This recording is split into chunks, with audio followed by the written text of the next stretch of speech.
Olá, eu sou Arno Paus, essa é minha esposa Verinha. Nós somos os pastores da 316 Airport Church em São José dos Pinhais, no Paraná. Seja bem-vindo ao nosso canal no YouTube. Desfrute desta mensagem. Por gentileza, você que está com a sua Bíblia, aplicativo ou enfim, que possa acompanhar a palavra de Deus comigo, abra comigo em Gálatas capítulo 5, versos 16 ao 26. Eu quero falar hoje um pouquinho sobre fruto do Espírito, sobre o resultado da presença do Espírito Santo na sua vida e na minha vida. A palavra de Deus diz assim no verso 16 ao 26: Por isso digo, deixem que o Espírito guie sua vida. Assim não satisfarão os anseios de sua natureza humana. A natureza humana deseja fazer exatamente o oposto do que o Espírito quer. E o Espírito nos impele na direção contrária àquela desejada pela natureza humana. Essas duas forças se confrontam o tempo todo, de modo que vocês não têm liberdade de pôr em prática o que intentam fazer. Quando, porém, são guiados pelo Espírito, não estão debaixo da lei. Quando seguem os desejos da natureza humana, os resultados são extremamente claros: imoralidade sexual, impureza, sensualidade, idolatria, feitiçaria, hostilidade, discórdia, ciúmes, acessos de raiva, ambições egoístas, dissensões, divisões, inveja, bebedeiras, festanças desregradas e outros pecados semelhantes. Repito o que disse antes: quem pratica essas coisas não herdará o reino de Deus. Mas o Espírito produz este fruto. Diga assim comigo: mas o Espírito produz este fruto: amor, alegria, paz, paciência, amabilidade, bondade, fidelidade, mansidão e domínio próprio. Não há lei contra essas coisas. Aqueles que pertencem a Cristo Jesus crucificaram as paixões e os desejos da natureza humana. Uma vez que vivemos pelo Espírito, sigamos a direção que o Espírito em todas as áreas da nossa vida. Não nos tornemos orgulhosos, provocando e invejando uns aos outros. Até aqui. A carta de Paulo aos Gálatas, da região da Galácia, onde hoje é a Turquia, mostra muito uma batalha, se assim podemos dizer, entre a observância da lei e a fé na manifestação da graça de Deus na obra do Calvário. A carta foi escrita em torno de 53 depois de Cristo e mostra o contínuo conflito entre a observância da lei e a fé na graça de Deus na obra completa de Jesus no Calvário. Os Gálatas eram gentios, não faziam parte da comunidade de Israel, dos judeus, e receberam o evangelho da graça e da verdade pelo trabalho missionário que Paulo realizara. Porém estavam sendo desviados desta fé pelos religiosos judeus, por aqueles que novamente queriam colocá-los sob o jugo da lei. O pessoal estava chegando para os Gálatas e dizendo: ei, eu sei que Paulo pregou o evangelho para vocês, mas para garantir isso tem que circuncidar todo mundo. Tem que pegar os homens e fazer a circuncisão na carne. Só que, queridos, não precisa circuncisão na carne, porque o nosso coração foi circuncidado. Há uma marca aqui que mostra quem nós pertencemos. Efésios 1,13 diz que você e eu fomos selados com o Espírito Santo da promessa. Aleluia. Então essa marca faz parte de nós. Por isso que a gente não faz uma marca física. Nós estamos na nova aliança. E quando Paulo olha para tudo isso, ele usa uma expressão muito forte, a palavra insensato. Se for pegar um sinônimo dessa palavra no dicionário, ela dá a ideia de imbecil, para você ver o quão forte são as palavras dele, chamando os Gálatas de volta ao caminho. Ele está dizendo assim: ó Gálatas insensatos, quem os enfeitiçou? Jesus Cristo não lhes foi explicado tão claramente, como se tivessem visto com os próprios olhos a morte dele na cruz?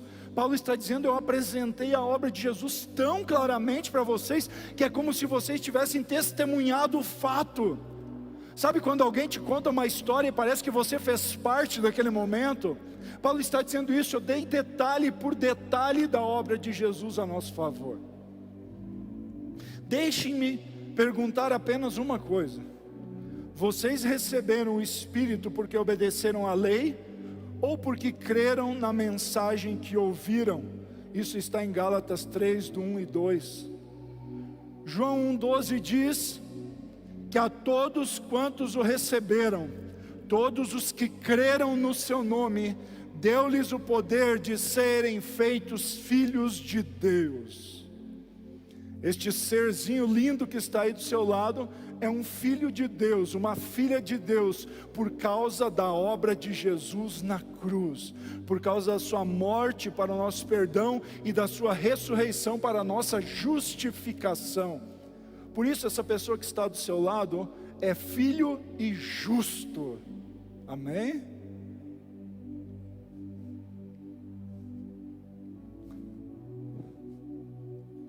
Isso muda tudo. Por isso que Paulo diz em 2 Coríntios 5,16 que nós não olhamos mais segundo a carne, mas segundo o Espírito, porque Ele mudou quem nós éramos.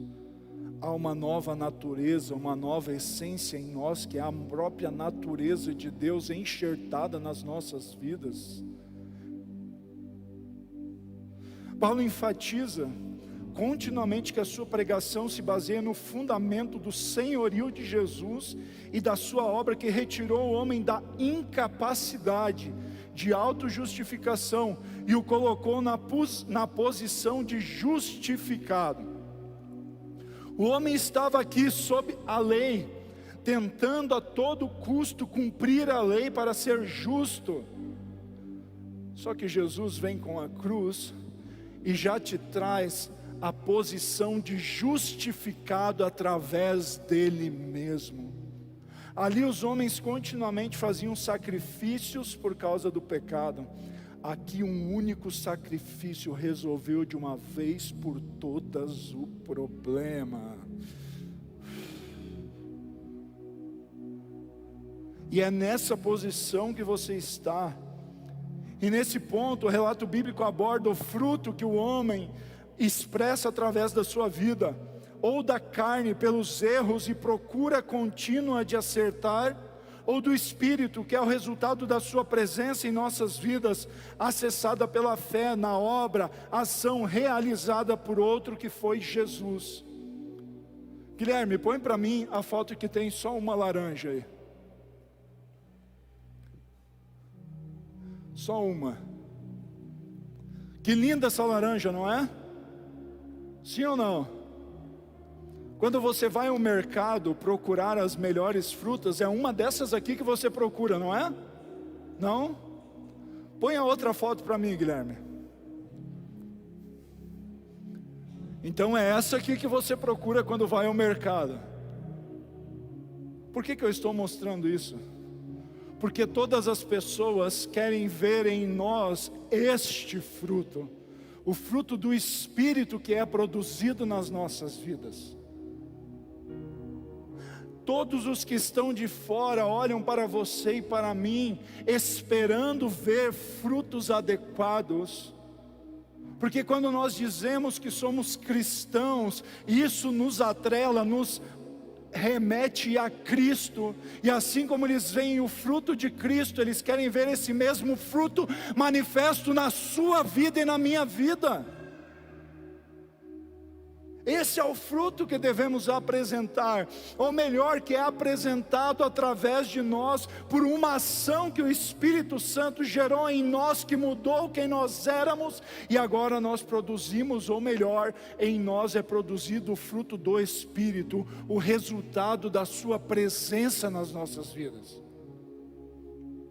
Fruto é o resultado final de um trabalho, de esforço, é a consequência, o resultado de uma força empregada. Ou seja, Quando falamos de fruto do Espírito, anunciamos o resultado da ação, do trabalho do Espírito Santo em nossas vidas.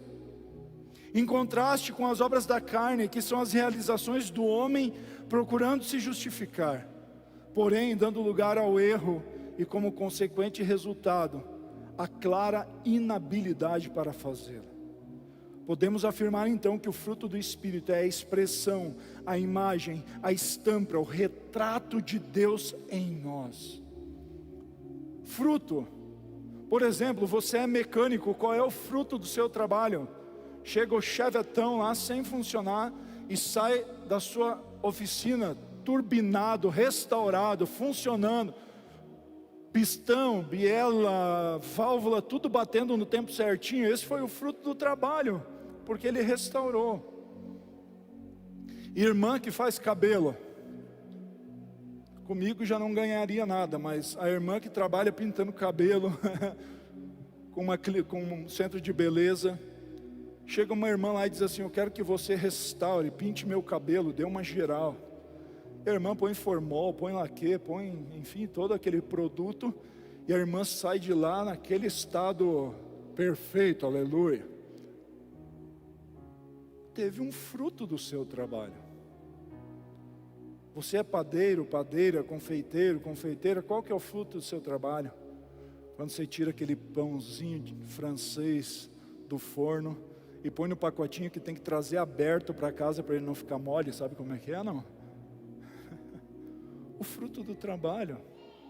Você que atende pessoas, você que cuida de softwares, há um fruto do seu trabalho, que é o perfeito funcionamento e a realização daquilo que está à sua mão.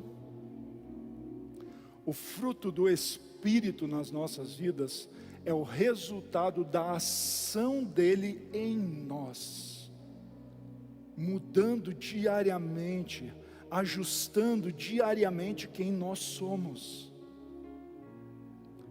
Fruto do Espírito é a visualização do caráter de Jesus em cada cristão que se entregou a Ele. Caráter fala de imagem, de sinal, o que as pessoas veem. Quando as pessoas olham para nós, elas querem ver o caráter, a imagem de Cristo em nós, porque é isso que nós dizemos quando dizemos que somos filhos de Deus e cristãos. Nós estamos dizendo que nós somos a expressão de Cristo sobre a terra. É um privilégio e uma responsabilidade, porque as pessoas olham para nós esperando ver em nós a Ele. Olhe para quem está do seu lado. Veja a expressão de Jesus, a expressão de Cristo, a imagem do Deus Criador. Nós fomos criados à sua imagem e semelhança. Fruto é bem diferente de dom. Caráter é a expressão de quem se é pela ação do Espírito Santo. Dom é a expressão do talento, dádiva, aptidão concedida pelo Espírito Santo para a edificação pessoal e da igreja. 1 Coríntios 12 fala dos 9 dons espirituais. Um deles beneficia você, que é a oração em línguas. Isso se não houver interpretação, porque se houver interpretação, abençoa toda a igreja. Ou seja, Deus deu dons a você e a mim para servirmos uns aos outros. Querido, há dons sobre você que eu não tenho. E agora falando de aptidões inerentes a você e a mim, que nos foram dadas desde a fundação do mundo, desde o nosso nascimento, que fazem parte de nós. Por exemplo, eu tentei tocar violão quando era pequeno. A única coisa que eu toquei no violão foi a distância, porque eu não consegui tocar aquele negócio. O professor olhou para mim e disse: olha, procure fazer outra coisa da sua vida. Alguém já ouviu isso alguma vez?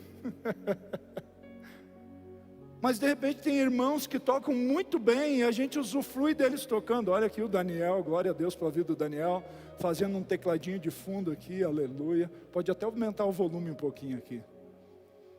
Eu estou desfrutando do dom que Deus deu a ele, de uma aptidão que ele tem, de um talento. Eu estou aqui servindo a você. E queridos, o Espírito Santo não te dá dons para você pegar e enterrar. Ele dá dons a você e a mim para servir a igreja, para servir pessoas. Então me diga o que você tem feito com os dons que têm sido liberados sobre a sua vida. Paulo escreveu para Timóteo: ei Timóteo, coloque em prática o dom que está sobre ti, que lhe foi dado pela imposição de mãos. Não deixe de lado aquilo que está sobre a sua vida, use para servir pessoas. Querido, os dons não são para te promover, para você ser servido pelos outros. Os dons são dados para que você sirva. E essa dinâmica muda tudo, porque você vê muita gente que se beneficia dos dons, quase querendo ser adorado pelos outros, mas quando nós recebemos dons, é para que nós sejamos agentes abençoadores dos outros. Tudo que Ele nos dá é para servir. Fugindo um pouco disso, vamos pegar para as coisas do dia a dia. Você tem um carrão de 8 lugares, e sempre é você e a tua esposa que andam. Mas de repente você vê uma família que está indo a pé em dia de chuva para casa. E você diz: eu vou colocar todo mundo aqui dentro. Primeira coisa que acontece em dia de chuva é que embaça os vidros todos, você não vê mais nada, não é verdade? De repente uma das crianças sobe e mete o pezão no banco. Ah, meu banco! Eu posso servir com aquilo que está à minha mão. Eu lembro quando eu conheci Jesus há 18 anos atrás. Uma das coisas que as pessoas mais faziam era me levar para comer, queridos. Por isso eu tenho essa forma que eu tenho. As pessoas me abençoavam demais me levando para comer. Não fazendo propaganda, mas era quase todo final de semana eu ia no Hot Dog Iracema. Quem conhece é bom. Porque muita gente me abençoava. E eu lembro quando eu comprei meu carrinho, um Golzinho 86, zoado no último. O tal do Gol eu descobri depois que sempre racha o túnel, né? Sempre racha o túnel. Mas eu comprei meu Golzinho, e quando eu pude dar carona, foi outra história. E eu já falei disso aqui. Mas queridos, os teus dons, de repente Deus te deu uma coisa específica que vai servir exatamente para aquele irmão que não sabe fazer isso. Deixe as aptidões e talentos que você recebeu servirem o corpo de Cristo. É muito comum nas igrejas a valorização dos dons, porém sem avaliar caráter, infelizmente. Quando isso acontece, nós podemos ter alguém com muitos talentos, porém um caráter defeituoso, um mau caráter, que é um caráter com defeito. Eu contei hoje de manhã, estava lembrando, hoje é tarde, agora também, quando a gente foi fazer um Jesus a Mais lá na borda do campo, e sempre vinham as bandas convidadas para tocar. E como o caminhão não é muito grande, a gente sempre deixava só os 2 retornos da frente, e todo mundo tocava nas linhas que iam para a mesa, e todo mundo escutava naquele retorno. Uns escutavam bem, outros não escutavam tão bem, mas sempre fizemos assim. E de repente vem um irmão tocar com uma guitarrona na mão, e ele foi no carro dele e tirou um cubo de guitarra de 1,5 metro assim, mais ou menos. Não sei se alguém vai lembrar disso. Ele tirou o cubo de guitarra e estava subindo no caminhão. Eu perguntei: onde você vai com isso? Eu vou tocar guitarra, então eu vou pôr esse cubo ali. Eu disse: mas querido, ninguém toca com cubo de guitarra, nem baixo, nada. Aqui a gente usa o mais simples possível para ficar prático para todo mundo. Mas se eu não usar o meu cubo de guitarra, eu não toco. Ele colocou o cubo de guitarra no carro e foi embora. Ele não tocou naquela tarde. É mais importante o benefício do outro do que o seu benefício próprio. É mais importante abençoar do que ser abençoado. O apóstolo Paulo fala isso em Atos 20:35. Mais bem-aventurado é dar do que receber. Sabe, de repente você está sentado no culto, às vezes o Espírito Santo fala contigo, vai lá, dê uma oferta para aquele irmão, para aquela irmã, porque oferta não fala de necessidade, oferta fala de reconhecimento, de graça. Esmola fala de necessidade, mas oferta não. Eu vou e dou uma oferta para alguém simplesmente porque eu reconheço a bondade de Deus sobre a vida da pessoa. Quando você tem alguém que tem muitos dons, mas o caráter não foi tratado, um caráter conduzido pelo Espírito, é onde nós vemos as maledicências, fofocas, disputas por reconhecimento e todos os demais, as demais obras da carne. Escute o que eu vou dizer. A validação de um ministério de êxito não se dá pela quantidade de dons que são expostos, mas sim por um caráter aprovado diante de Deus.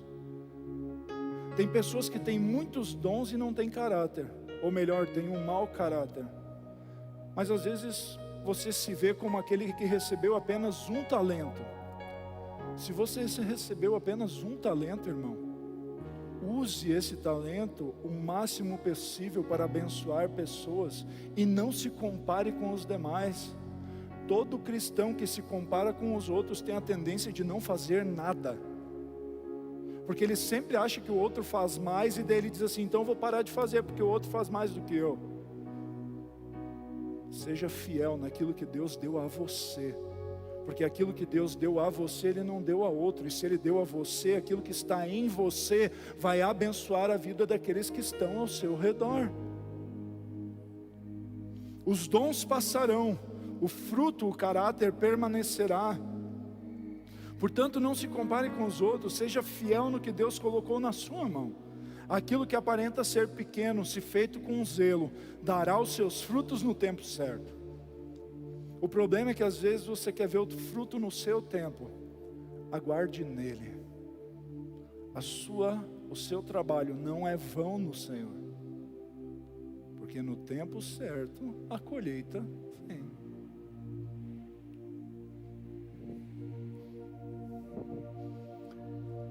E isso não está limitado ao que você tem ou não tem. Isso é realizado por quem você é. Nós vimos hoje o Arivonildo falando da viúva de Sarepta. Ela não tinha muito, mas o que ela tinha, ela fez. E veja como aquilo beneficiou tanto ao profeta quanto a casa dela. Então preste atenção, pare de se comparar. Pare de se comparar. Porque Deus deu um chamado específico, maravilhoso e glorioso sobre você, para que se cumpra sobre a terra.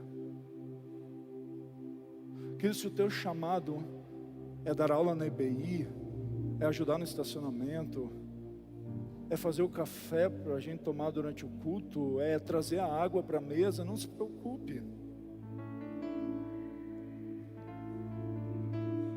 Porque o galardão vem pelo chamado, não pela comparação, não pela exposição, mas por você cumprir fielmente aquilo que Ele destinou a você.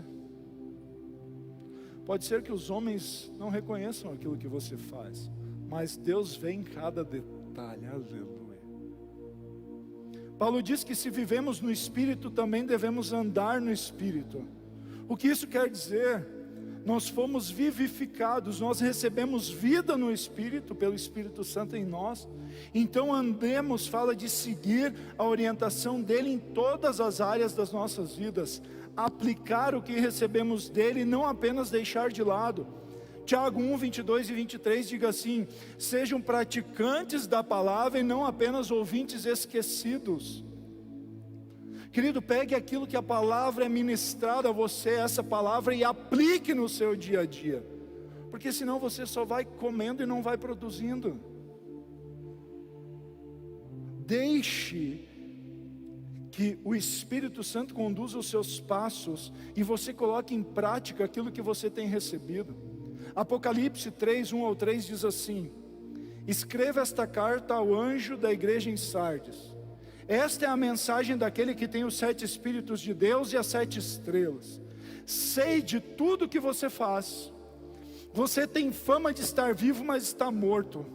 Que palavra dura.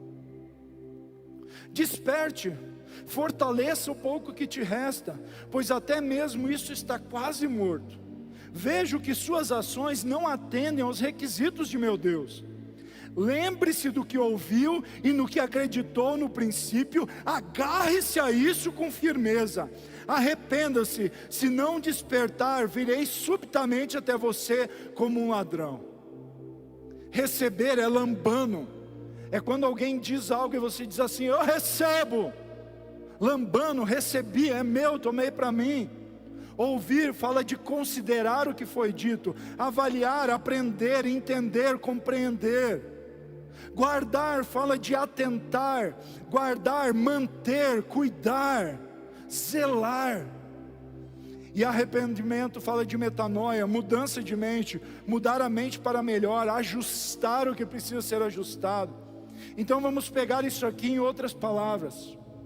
Ou seja, aquilo que você recebe sobre a sua vida, que foi dito e aprendido por ouvir, guarde e mantenha no seu coração, ajuste a sua mente a esta realidade e deixe o que não edifica, para que não seja pego de surpresa no retorno dele. Querido, a Bíblia sempre nos convida a aplicar o que temos recebido, a pôr em prática aquilo que nós temos recebido da parte de Deus. O cristão perfeito é aquele que aprende e aplica, aprende e aplica, aprende e aplica. O cristão perfeito não é aquele que nunca erra, mas é aquele que quando erra, entende que errou, se arrepende, aprende e aplica, aprende e aplica. Isso está destinado a você e a mim. As obras da carne e herança, quando a Bíblia diz que não herdarão o reino de Deus, alguns vêm de outra forma, de uma forma, de outra forma. Eu tenho entendido e visto esse texto que aqueles que praticam as obras da carne jamais acessam a herança que lhes está destinada em Cristo Jesus, todos os benefícios do Calvário, porque herança fala de receber um lote, uma parte, ser herdeiro. Há muita discussão quanto a isso, mas uma coisa a gente pode definir com clareza: quem pratica as obras da carne será limitado na sua vida, não acessa a herança, pois anda como um menino inconstante sob a tutela da lei, tentando se justificar a si mesmo e continuamente errando. Lutero disse sobre esse texto: trata-se de uma declaração difícil, porém é muito necessária para aqueles falsos cristãos.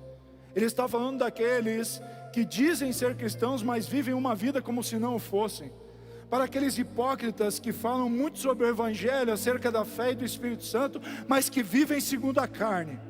Mas essa sentença tão dura é dirigida diretamente contra os hereges que se incham com o senso da própria importância, a fim de que sejam assustados e comecem a efetuar a luta do Espírito contra a carne, ou seja, para que se arrependam dos seus maus caminhos, se voltem para Deus e permitam que o Espírito Santo produza o seu fruto nas suas vidas. Todo aquele que anda nas obras da carne fica aquém da sua posição de filiação e não desfruta da totalidade do que lhe é destinado, do seu chamado. De maneira objetiva, torna-se um espectador da obra divina e não um participante da implantação do reino de Deus. Todo crente que apresenta as obras da carne reflete a sua natureza humana e caída, e não o ser nova criatura. Todo cristão que anda nas obras da carne é como aquela primeira laranja que a gente viu. Todo mundo procura bons frutos, mas se continuamente a carne é quem comanda a minha vida, eu deixo de me assemelhar a Ele. Como que isso é mudado então, Fernando? Relacionamento com a palavra de Deus, relacionamento com o Espírito Santo, permitindo que Ele mude a nossa mente para que haja transformação na nossa vida. Sabe o que isso quer dizer? Que tem muita coisa que você acreditou por toda a sua vida, que de repente não é uma verdade, que o Espírito Santo quer te trazer a real verdade sobre a sua vida, e você precisa abrir mão disso. Não existe mudança, transformação de vida sem mudança de mente, Porque toda transformação é precedida por uma renovação da forma de pensar. E agora vamos falar do fruto do Espírito nas nossas vidas. Amor é o amor ágape, o amor incondicional, sacrificial, que não espera retorno, que faz porque é e não porque pode receber algo, que busca o bem do outro. Jesus teve esse amor sacrificial para conosco, se entregando na cruz por nós. E maridos, sabe o que a Bíblia diz? Que esse padrão de amor é o mesmo amor que o marido deve ter pela esposa, a ponto de dar a sua vida por ela. Dá uma olhadinha para a esposa aí. Estava vendo a Stephanie cantar hoje, faz 2 meses que eu fiz o casamento dos dois. Está tudo bem por aí, aleluia. Quer ver uma coisa, querido? O mundo impõe um monte de padrões de beleza e outros para todo mundo. Eu não me ajusto em nenhum. E glória a Deus por isso, porque eu tenho o meu próprio jeito. Mas eu casei com minha esposa e ela se tornou o padrão de beleza de mulher para mim. Porque ela é a minha esposa, foi com ela que eu fiz aliança para viver com ela até que o dia que a morte nos separe. Eu fiz essa aliança com ela, então o padrão de beleza de mulher para mim é a minha esposa. Vivian, te amo. Então olha para o teu esposo e para a tua esposa agora, dá uma olhadinha para ele, por favor. O padrão de beleza que a TV mostra não é o seu padrão de beleza. O padrão de beleza para você é este ser aí do seu lado, que você decidiu passar toda a sua vida ao lado dele e dela. Diga assim: oi meu lindo, oi minha linda. Pode fazer isso agora.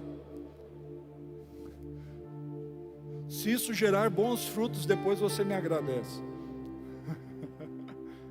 Mas esse é o padrão de beleza para você. A mulher que você decidiu passar a sua vida, o homem que você decidiu passar a sua vida. Para de ficar comparando com os outros e achando que televisão mostra padrão. O nosso padrão está estabelecido na palavra da verdade e não muda. Wilson, quanto tempo de casado, Wilson? 46. Jesus, é muito tempo. Há 46 anos o Wilson viu que o padrão de beleza para ele era a Antônia, e continua sendo. Quem tem mais de 46 anos de casado? Tem alguém aqui? Fernando, não tem nem 46 de vida. Quem tem 30 anos de casado? Ah lá, 20.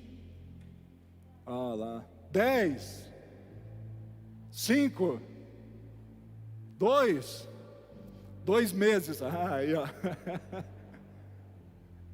16 de julho desse ano eu completo 10 anos de casado, porque eu decidi há 10 anos que ela seria a mulher da minha vida e continua sendo a mulher da minha vida.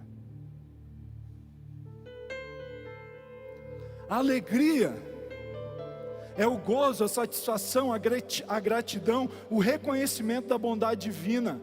O cristão é alegre por natureza, querido. Eu sei que você está com um sorriso nesse rosto atrás dessa máscara, porque o cristão é alegre. E a alegria não está relacionada ao momento que você está vivendo. Pode ser um momento mais difícil, você está alegre, porque a alegria vem de um relacionamento com Ele, da certeza da salvação, da certeza da filiação, da certeza do amor do Pai que está sobre a minha vida. Isto é a verdadeira alegria. Romanos 14:17 diz assim: pois o reino de Deus não é comida nem bebida, mas alegria, mas paz, justiça, paz e alegria no Espírito Santo. Alegria. Quem é alegre aqui? Todo cristão que é alegre, ele é satisfeito. Todo cristão satisfeito é grato. Todo cristão grato é satisfeito. Todo cristão insatisfeito é ingrato. E todo cristão ingrato é insatisfeito. Porque a nossa satisfação está nele e não naquilo que nós ganhamos dele. A nossa satisfação está nele. Paulo diz em Filipenses 4, pois eu aprendi a estar contente em toda e qualquer situação, tanto na abundância quanto na escassez. Como ser alegre na escassez? Deus, eu sou tão alegre porque o Senhor me ama, o Senhor mudou a minha história, o Senhor mandou o seu filho para morrer na cruz no meu lugar, obrigado, Deus. Sabe qual é o problema? É que com o passar dos dias você dá atenção demais aos problemas e esquece dos seus motivos de gratidão. Existe um estudo de Harvard que diz que se você encontrar 3 motivos de gratidão pela manhã e agradecer, o seu dia transformado. 3. Obrigado pela minha esposa, obrigado pelos meus filhos, obrigado pela minha casa, obrigado por minha igreja, obrigado pela vida, obrigado pela paz, obrigado pela alegria. Já tem 7 aqui. É facinho de encontrar 3 motivos, irmãos. Faça isso. Paz. A palavra paz fala de harmonia nos relacionamentos, segurança, certeza da salvação, equilíbrio e ordem no interior. Paz não é ausência de luta, paz é descansar no Senhor durante a luta.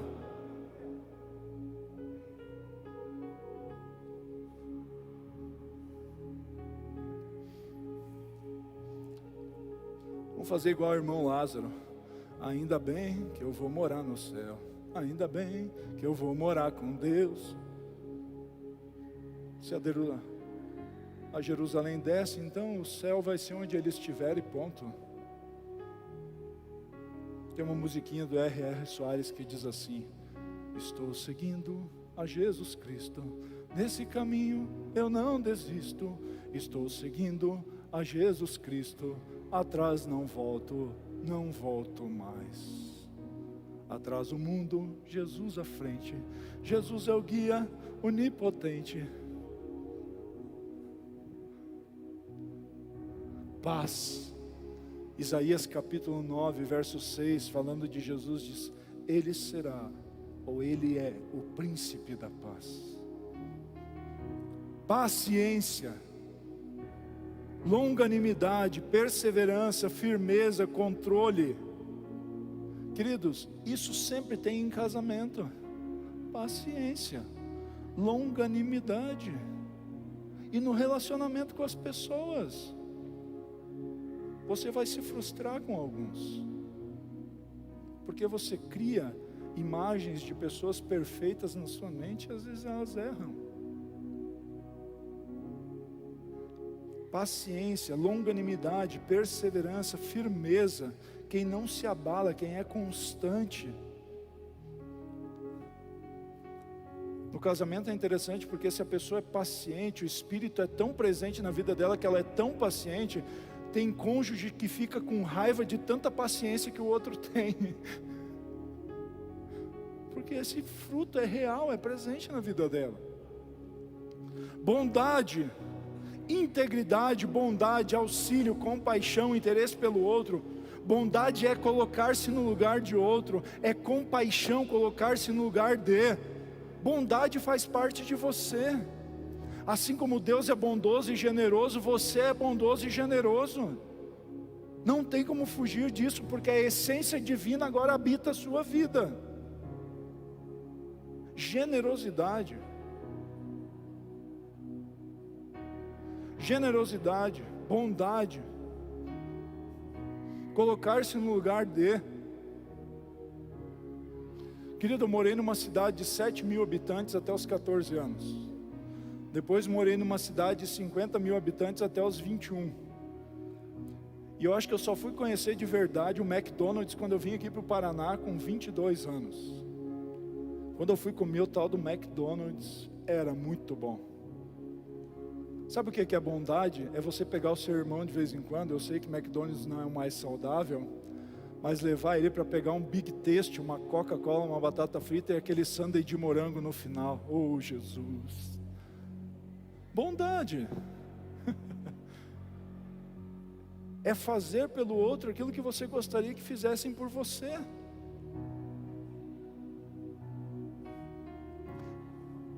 Querido, quando eu quero honrar a minha esposa, eu sempre levo ela numa churrascaria, porque ela gosta de carne assim como eu, aleluia. Qual foi a última vez que você pegou o seu esposo ou a sua esposa e foi comer uma carninha? Eu estou falando mais de coisa do dia a dia. Bondade. Coisa simples. Estou vendo que o negócio está pegando para alguns. Bondade. Colocar-se no lugar de. Benignidade. Gentileza, integridade, onde o caráter e a conduta são iguais, palavras e ações se afirmam. Pessoas benignas são gentis. Pessoas benignas, elas falam e cumprem. Pessoas benignas, aquilo que ela ajusta, ela cumpre. Uma das coisas que mais as pessoas desejam ver em nós é a benignidade. A conciliação entre a declaração e a ação. Fidelidade. Fidelidade é convicção do Deus vivo, fé, confiança, responsabilidade, lealdade. 1 Coríntios 4:2 diz assim: ora, o que se requer dos despenseiros é que sejam encontrados fiéis, fidelidade. Mais uma vez, no casamento, ser fiel ao casamento, ser fiel à aliança que você fez. É impressionante ouvir que o número de divórcios na igreja é tão igual ou próximo dos divórcios fora dela. Querido, querida, você fez um voto, uma aliança, um pacto. Honre esta aliança. Honre esta aliança. O Espírito Santo é capaz de mudar aquilo que você faz que desonra esta aliança, sabia? Quando você deseja a mulher do outro ou se coloca diante da pornografia, deixa o Espírito Santo gerar o fruto da fidelidade em você, para que morra isso de uma vez por todas. A fidelidade a Ele. Quando a mulher de Potifar chega para José e diz assim: José, estou preparada, tomei um banho com leite de cabra, passei todos os aromas, estou perfumada, preparada, talco da melhor qualidade, lingerie nova, vem cá, José, vem aqui comigo que agora nós dois vamos ter um tempo face a face aqui. José olhou para aquilo tudo e disse assim: eu não, pecaria eu contra o meu Deus? Fidelidade não é só no casamento, é na pureza até que chegue o momento de você casar e poder se relacionar com seu esposo, sua esposa. Fidelidade, santidade, pureza, consciência de aliança. Mansidão. Mansidão fala de humildade, de ser dócil, estável, manso no trato e não compactua com a injustiça. A Bíblia diz que Moisés era manso, ele era dócil, era manso, mas ao mesmo tempo ele não compactua com a injustiça. Quando ele desceu com as tábuas da lei e viu que tinham feito um bezerro de ouro, ele pegou as tábuas da lei e detonou com elas, as quebrou diante do povo, porque o povo havia desonrado ao Deus, criando um Deus de ouro, um bezerro que iria à sua frente. Então pessoas mansas, elas são dóceis, elas são humildes, estáveis, mas elas não compactuam com a injustiça. A maior injustiça que existe sobre a terra hoje é alguém que anda longe de Jesus, porque justo é aquele que é como deve ser, ou seja, quem anda longe de Jesus não é como deve ser, está vivendo na injustiça. E domínio próprio, autocontrole, controle interior, temperança, comedido, moderado. E queridos, a gente precisa disso até nas nossas refeições, porque às vezes exagera, tem que controlar. Aí tem que lidar com aquelas montoeiras de remédio que tem que tomar de vez em quando, porque exagerou na alimentação. A gente tem que cuidar. Veja, isso é uma palavra de amor, para que o Espírito Santo gere em nós esse fruto. Autocontrole no relacionamento com pessoas é tão necessário, porque provavelmente você já escutou a seguinte frase: ah, se eu não tivesse falado aquilo, ah, se eu não tivesse feito tal coisa. Autocontrole, temperança, comedido. Portanto, fruto do Espírito, porque é o resultado do que Ele produz em mim e em você. Dom é a capacitação para a realização de algo e não atesta caráter, e é dado a você para beneficiar o outro. Andar no Espírito é aplicar o que eu recebo do Espírito. As obras da carne tornam o cristão ineficaz, improdutivo, e o fruto do Espírito é vital na vida de todo aquele que deseja agradar a Deus. Amém? Você pode ficar em pé, por gentileza? Nós já teremos mais um cântico de louvor e adoração a Deus, mas eu quero orar com você. E o meu primeiro pedido a Deus é que naquilo que eu não fui extremamente claro, que o Espírito Santo ilumine o seu espírito para que você compreenda esta verdade. Eu quero orar. Pai Celestial, obrigado por esta noite. Obrigado porque o Senhor está aqui e porque o Senhor esteve presente durante todo este culto. Esta é a tua palavra, não é a palavra de qualquer ser humano, mas é a palavra do Deus Criador de todas as coisas. Que a tua palavra, Senhor, nos transforme diariamente. Que esse fruto do Espírito seja gerado em nós continuamente. Amor, paz, bondade, longanimidade, mansidão, domínio próprio, Senhor. Fidelidade. Que este fruto seja produzido nas nossas vidas e que cada um ao olhar para nós veja que nós refletimos a Cristo nosso Senhor, que nós somos a expressão, a imagem daquele que é Senhor sobre as nossas vidas.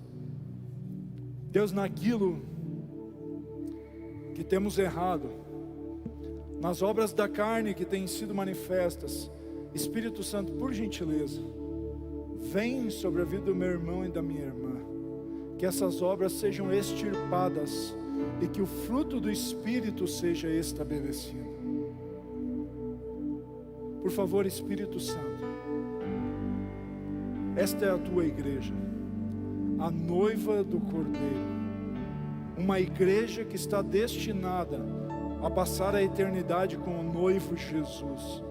Por isso, Espírito Santo, capacite a cada um de nós, para que o fruto da tua presença se torne manifesto dia após dia, e deixemos de lado estas obras da carne que mostram a nossa antiga natureza caída.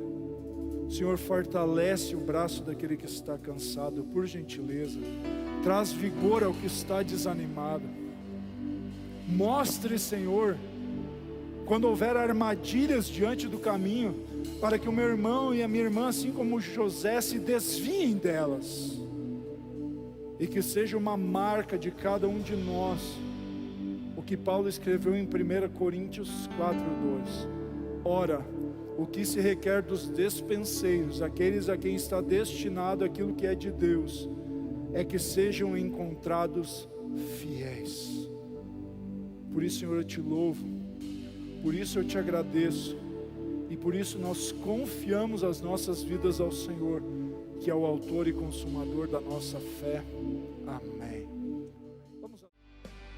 Esperamos que você tenha sido grandemente edificado com essa mensagem. Venha nos visitar em um de nossos cultos, aos sábados às 19h30, culto de jovens, aos domingos às 10 horas da manhã e às 18 horas. E também inscreva-se em nosso canal no YouTube.